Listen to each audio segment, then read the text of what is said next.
The sound of Big Ben welcomes you to my study today.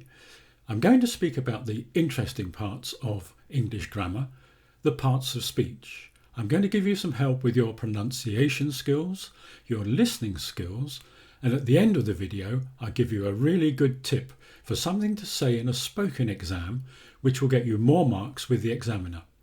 So let's get right on with the parts of speech. We have 8 parts of speech in English grammar. The verbs, to run, to jump, which are the action words. The adverbs, which tell us a little bit more about the verb, quickly, slowly. The conjunctions, which join our sentences together, because, and, as. The prepositions, by, with or from, those words which are very difficult to get right. I'm learning French at the moment and I know how difficult they can be. Adjectives, small, big. Pronouns, me, I, you, him. Interjections, ow, hooray, look out. Those words we use when we get a little bit excited. And finally, the nouns, which are the names of things. I'm sure you look into a dictionary when you don't know the meaning of a word, but have you ever thought of looking in a thesaurus? A thesaurus will give you several words which mean the same thing. This is very useful in an exam because you don't have to keep repeating the original word and you show the examiner that you have a good vocabulary. Let's take a look at the word guard. If you were to ask me what part of speech the word guard is, I couldn't really answer you until I saw it in a sentence. In the first sentence, the guard marched up and down outside the palace. The word is a noun. But in the second sentence, we need a good guard dog. Guard is an adjective because it's describing the word dog. And in the third sentence, we need someone to guard the diamonds. It is a verb. So before we can classify a word, we need to see it in a sentence and to see what job it's doing. Here are some sentences which contain nouns. I'll read them twice slowly for you so you can practice your listening skills, and if you'd like to try to repeat the sentences after me, you can practice your speaking skills. 1. The policeman saw the thief. The policeman saw the thief. 2. The butcher sells meat. The butcher sells meat. 3. The boy found a ball. The boy found a ball. 4. 3 lions escaped from the zoo. 3 lions escaped from the zoo. 5. Mr. Patel owns the shop on the corner of the street. Mr. Patel owns the shop on the corner of the street.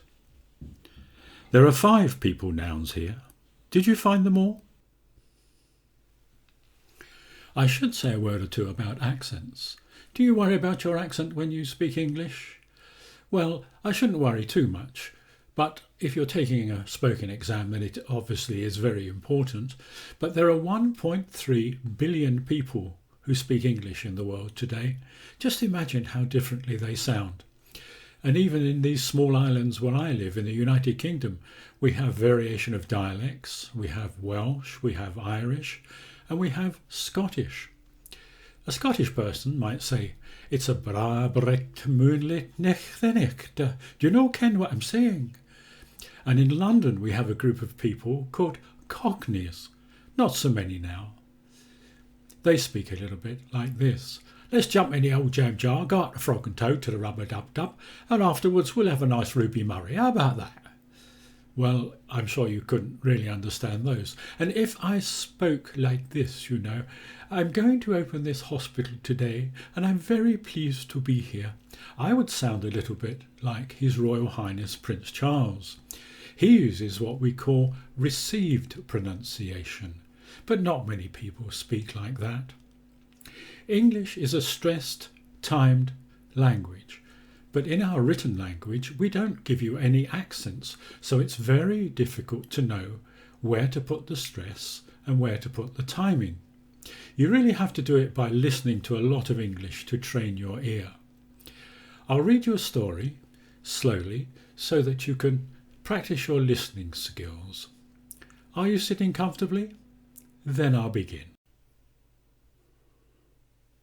Somebody stole my car.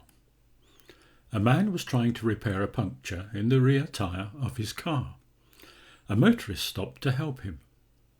The two men finished the job very quickly. The driver thanked the Good Samaritan and jumped into his car and quickly drove away along the road. Just as he left, another man came up to the kind man who had helped with the problem. "Where's my car?" he asked. "I left it just here 10 minutes ago." The Good Samaritan's face went very red, and he said, "Oh dear, I thought..." There are 19 nouns in this story. Did you find them all? Oh, goodness me, is that the time? I'm sorry, but I really must go. I'm having tea with the bishop this afternoon. Could I ask you, when you leave my study, please do not touch or feed the horses. Thank you so much.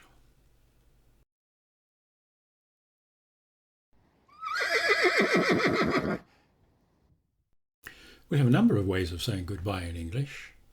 Less formally, cheerio, cheerio, bye for now, bye for now, see ya, see ya, have a nice day, have a nice day, and slightly more formally, goodbye.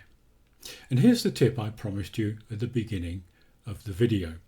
If you're having a spoken examination, just before you get up to go, say to the examiner, "Goodbye, nice to have met you. Goodbye, nice to have met you." This will get you more marks in the examination, but it's actually quite difficult to say and takes a lot of practice. See if you can do it. Goodbye, nice to have met you. Please leave me any comments below and please subscribe, and I'll see you next time. Bye.